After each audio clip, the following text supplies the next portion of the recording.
Hello guys, welcome to Crunchy Tales. I am Gemma, your snack time movie companion. The story begins in the year 1815. A French merchant ship is sailing when suddenly its captain falls dangerously ill. His condition grows so serious that he seems on the brink of death. To save his life, the ship's second mate, a brave, honest young man named Edmund, makes a difficult decision. He takes the captain and a few loyal crewmates into a small boat and decides to land on a nearby island, hoping to find help and treatment for the dying man. They come ashore on an island named Elba. Elba is the very place where Napoleon, the former emperor of France, has been exiled and kept under strict guard by British soldiers so he cannot escape. As Edmund and his childhood friend Fernand reach the shore, British guards suddenly attack them, suspecting they might be Napoleon's secret supporters. But just then, Napoleon himself appears and stops the soldiers, saving Edmund and his friend. The British had been ready to kill them because they believed these strangers were loyal soldiers of Napoleon. Napoleon quickly makes it clear he does not know them. He even allows his own doctor to examine the ship's captain and try to save him. Sadly, despite all efforts, the captain dies. When Edmund is about to leave, Napoleon calls him aside and speaks to him in private. He gives Edmund a letter and tells him it is only a personal letter that must be delivered to an old friend living in Marseille. Napoleon takes a promise from Edmund that he will not reveal this letter or speak of it to anyone. Edmund, who is a man of his word, agrees and does not even tell his closest friend about it. What Edmund does not know is that Fernand has secretly watched everything. He has seen Edmund receive the letter from Napoleon and hide this fact from everyone. When they return to Marseille, the owner of the ship, Monsieur Morel, receives a complaint about Edmund. The complaint says that Edmund stopped the ship at Elba without any permission. When Edmund is questioned, he explains that he only wanted to save his captain's life at any cost. Morel is so impressed by Edmund's courage and loyalty that instead of punishing him, he rewards him. He decides to make Edmund the new captain of the ship. This decision fills another officer, Danglars, with rage and jealousy. He was the man who hoped to become captain soon, and now his ambition has been shattered. Edmund, however, is overflowing with joy. He runs to tell the good news to his fiancée, Mercedes. The two love each other deeply and dream of marrying as soon as possible. Edmund tells her that they no longer have to wait another year. Now that he has become captain, they can marry within the year. At this moment, their childhood friend Fernand is also present. Fernand has loved Mercedes since they were young, but she has never looked at him the way she looks at Edmund. She loves Edmund and only Edmund, and this has always made Fernand bitter and jealous. Now that Edmund also has money and status, Fernand's jealousy turns into burning hatred. Fernand meets Danglars, the officer who lost the captaincy because of Edmund. Both men resent Edmund deeply. In their conversation, their hatred spills out. Fernand says that if it were up to him, he would kill Edmund just to have Mercedes for himself. Danglars says he also wants Edmund dead so he can take the captain's position for himself. They realize they can help each other achieve their selfish goals. Suddenly, Fernand remembers the moment he saw Edmund receiving a letter from Napoleon. That letter becomes their opportunity. They decide to use it as a weapon to destroy Edmund's life. The next day should have been the happiest day of Edmund's life, the day of his wedding. But just when everything seems perfect, the police arrive. They interrupt the celebration and arrest Edmund on charges of treason. Edmund insists he is innocent and has done nothing wrong. No one listens. He is dragged to the office of the public magistrate. The magistrate questions Edmund and quickly realizes he is a simple, straightforward sailor with no understanding of politics. Edmund answers every question honestly. He even hands over the letter he received from Napoleon and swears that no one else has read it. After reading the letter, the magistrate tells Edmund that he believes him innocent and that he is free to go. But as Edmund turns to leave, the magistrate asks one last question. To whom were you supposed to deliver this letter? Edmund answers truthfully and gives the name. The moment the magistrate hears it, his face changes. The person named is none other than his own father, a man secretly loyal to Napoleon. If the world discovers that the magistrate's father is a traitor to the new regime, the magistrate's own career and honor will be destroyed. To save himself, he burns the letter on the spot. Since Edmund is the only person who knows this dangerous secret, the magistrate decides that Edmund must disappear forever. He lies to Edmund and tells him he is free. He acts kind, apologizing and saying that because of him, Edmund has been troubled, his wedding delayed, and his honor questioned. He offers to personally escort Edmund to his wedding in a carriage waiting outside. Edmund, relieved and happy, steps into the carriage. But as soon as he sits down, the doors are locked from the outside. Edmund realizes too late that he has been betrayed. The carriage does not take him to his home.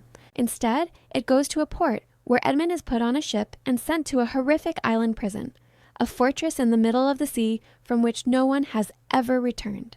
The prison stands alone on an island surrounded by miles of open water. Even if someone escaped the cells, they would drown trying to reach land. The warden of this prison is a cruel and merciless man. He has Edmund beaten viciously and throws him into a dark, damp cell. Edmund screams that he is innocent, but no one cares. Every year, on the anniversary of Edmund's arrival, the warden comes to his cell and has him whipped 100 times. This is the warden's twisted pleasure. For Edmund, it becomes the only way to know that another year of his life has passed. Years go by. Edmund's hope slowly dies. He loses faith in God and in justice. At one point, he even decides to end his life. But just when he is about to give up completely, he hears a faint scraping sound beneath the floor of his cell. The ground begins to crack, and suddenly a hole opens. From the darkness below, an old man crawls into Edmund's cell. The man is a prisoner, a worn and elderly Italian priest named Abbe Faria. He has spent the last 5 years digging a tunnel to escape, but he miscalculated the direction and accidentally dug into Edmund's cell instead. That mistake turns out to be a blessing for both of them. After years of isolation, Edmund finally has a friend. Faria, in turn, gains a companion and helper. Faria is not just a priest. He is a brilliant thinker, a master swordsman, and a man of vast knowledge about the world and politics. He shares everything he knows with Edmund. Through the tunnel, Edmund spends more and more time in Faria's cell. He returns to his own cell only twice a day, when the jailer brings food or comes for the waste bucket. Most of their time together is spent digging, slowly extending the tunnel that they hope will lead them out of the prison. They hide the soil in their waste buckets so no one grows suspicious. When they are too tired to dig, Faria teaches Edmund. He teaches him mathematics, science, economics, philosophy, reading, writing, and the art of fencing. Within a few years, the simple, uneducated sailor Edmund is transformed into a genius and a warrior, disciplined, intelligent, and strong. In their long conversations, they analyze why Edmund ended up in prison. With Faria's sharp mind guiding him, Edmund finally understands everything. He realizes that the magistrate wanted to protect his own career, Fernand wanted his fiancée, and Danglars wanted his promotion. These 3 men conspired together and framed innocent Edmund for treason. For the first time, a new feeling awakens in Edmund's heart, the burning desire for revenge. He swears that if he ever escapes, he will destroy those who destroyed him. One day, while they're digging and getting close to the tunnel's end, the ceiling above them collapses. Heavy stones fall, crushing the frail Abbe Faria beneath them. Mortally wounded, Faria knows he will soon die. In his final moments, he gives Edmund a secret. He reveals that on an island called Monte Cristo lies a vast treasure belonging to the Spada family, hidden long ago. He hands Edmund a map and swears him to a promise: use this wealth only for good, never for evil. Edmund, who still has goodness at his core, agrees with all his heart. When the guards discover that Faria has died, they put his body in a sack, chain it, and place it in a wooden box. They plan to dispose of him in the usual way. As they leave to inform the warden, Edmund makes a desperate plan. He drags Faria's body out of the sack and into his own cell, then climbs into the sack himself, lying motionless inside the coffin-like box. When the guards return, they suspect nothing. They nail the box shut, carry it out, and haul it to the edge of the island. Edmund believes they will bury the box in the ground from where he might escape later. But he is wrong. Prisoners from this fortress are not buried. They are thrown into the sea. Chains are tied to the coffin along with a heavy stone. The box is lifted high and hurled into the dark water. The box hits the sea with a brutal impact. Underwater, Edmund quickly pulls out a small knife he kept hidden, cuts open the sack, and frees himself from the chains and stone. He fights the freezing water, swims upward, and bursts into the open air. He draws breath just in time. He is alive, and he is free. The warden, watching from above, is furious when he realizes someone has escaped. He wants to capture Edmund again, but before he can act or summon the guards, Edmund drags him into the water and drowns him. This is Edmund's first act of revenge against the man who tormented him for 13 years. Exhausted, Edmund swims until he reaches a distant shore. There, he encounters a group of smugglers and pirates. Their leader is about to execute one of his own men for suspected betrayal. But the leader is conflicted. He does not truly want to kill his comrade. He offers Edmund a chance. If Edmund wants to live, he must fight this man. Whoever wins will survive. Edmund, trained in swordsmanship by Faria, fights and quickly defeats his opponent. But instead of killing him, Edmund tells the leader to spare the man and keep them both in the crew. He explains that the man's skill with the sword will be useful. Impressed, the smuggler leader agrees. Edmund not only saves his own life, but also the life of the man he fought, named Jacopo. Grateful, Jacopo swears to be loyal to Edmund for the rest of his life. Edmund spends some time working with the smugglers, then leaves with Jacopo to find the island of Monte Cristo. Following Faria's map, they search beneath the rocks and underwater caves until they discover the treasure. What they find there is beyond imagination. Huge chests filled with gold, diamonds, jewels, and priceless artifacts.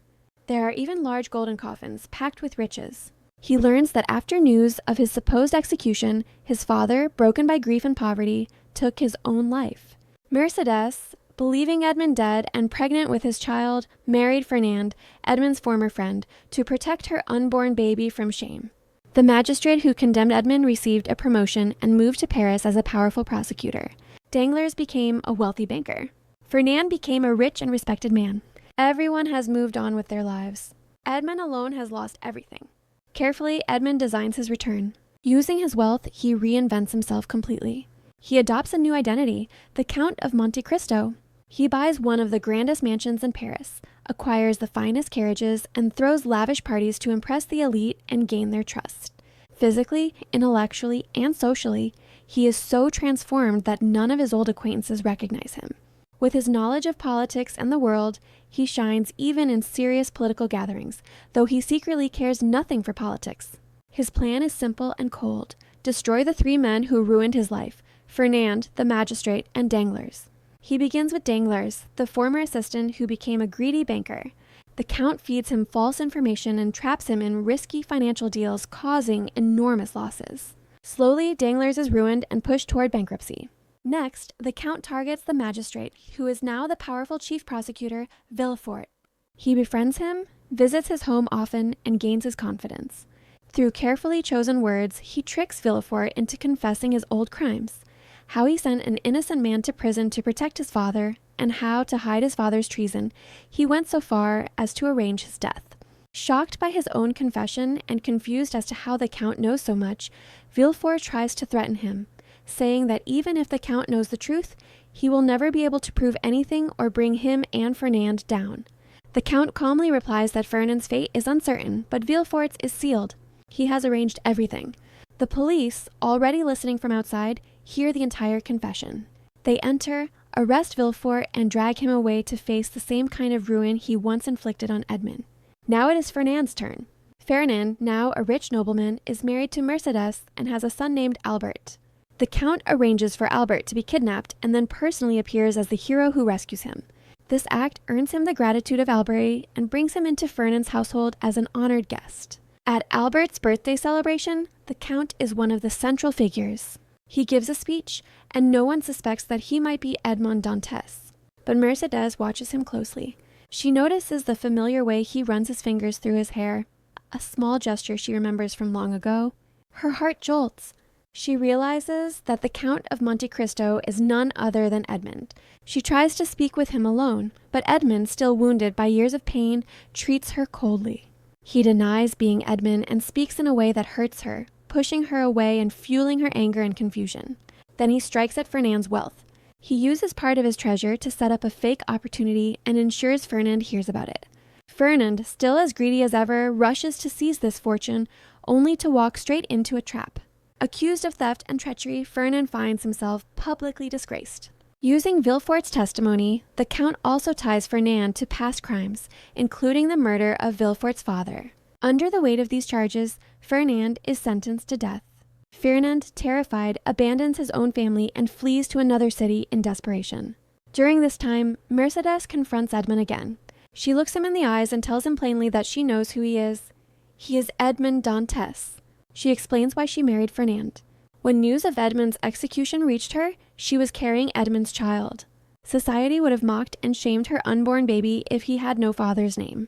To protect the child, she married Fernand in the same week. This revelation shocks Edmund. He realizes he has a son in this world, Albert. The truth breaks his heart, because more than once in his revenge, he has unknowingly placed his own child in danger. Meanwhile, Ferdinand discovers the secret place from which Edmund's treasure once came. Ferdinand had grown rich using that treasure in the past, but when he opens the chests now, they are empty. Edmund has already taken everything back. In one of the chests, Ferdinand finds a single chess piece, a token from his and Edmund's childhood. Seeing it, Ferdinand understands everything. He realizes that the Count of Monte Cristo is Edmond Dantes, that the treasure made him the richest man in the city, and that Edmund has orchestrated every step of his downfall. Burning with rage, Ferdinand grabs a sword and confronts Edmund. He does not know that Edmund is now a master swordsman. The two men fight in a fierce duel. Albert arrives in the middle of the battle. Believing Ferdinand to be his father, he fights on his side against Edmund. Soon after, Mercedes also arrives on the scene. She shouts to Albert to stop, telling him the truth. The man you're trying to kill is not your enemy. He is your father.